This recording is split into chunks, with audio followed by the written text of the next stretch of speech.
Posible umanong magpasko sa The Hague, Netherlands si Senator Ronald Bato de la Rosa kasama si FPRRD.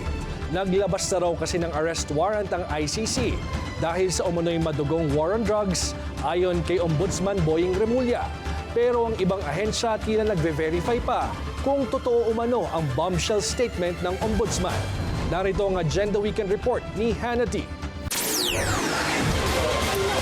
Landfall ang isang bagyo kay Senator Bato de la Rosa at pwede ring granted na ang wish niya at sumunod na kay dating Pangulong Rodrigo Duterte sa ICC detention.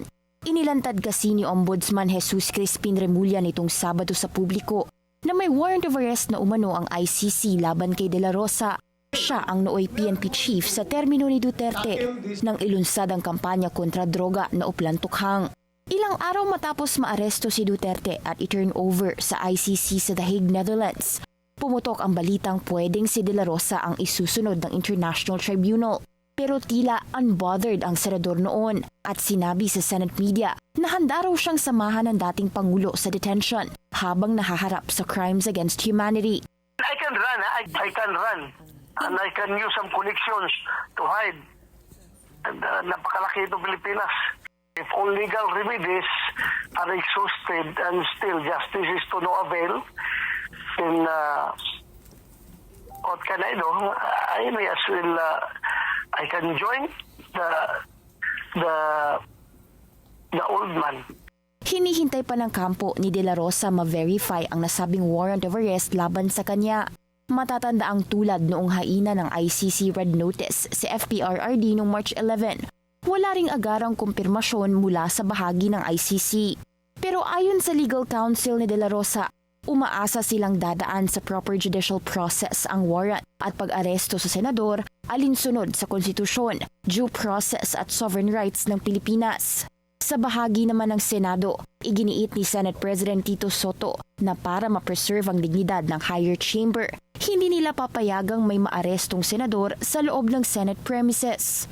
Pero sa labas ng premises nito, hindi na raw ito concern ng Senado. Una na rin kasing in-explore ni De La Rosa ang kanyang options at isa rito ang posibleng paghingi ng tulong sa Senado oras na mahaina ng warrant.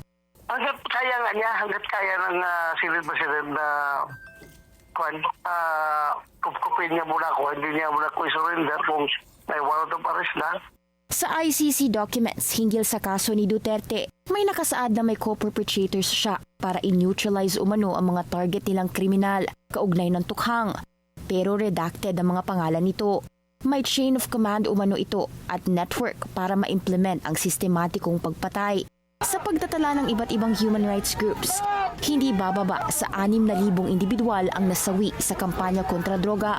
Ayon naman sa DILG, as of noontime ng November 8, wala pang natatanggap na anumang red notice ang ahensya laban kay De La Rosa, kaya wala pa raw actionable document para respondihan ng departamento.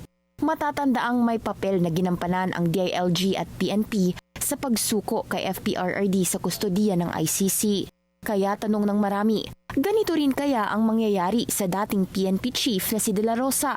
Sa huling monitoring, spotted pa si Senator Bato sa Cebu nitong mga nakaraang araw na namahagi ng tulong at rescue operations para sa mga biktima ng Bagyong Tino. Wala pa siyang inilalabas na komento hinggil sa issue. Para sa Agenda Weekend, Hannah T, Bilyonaryo News Channel.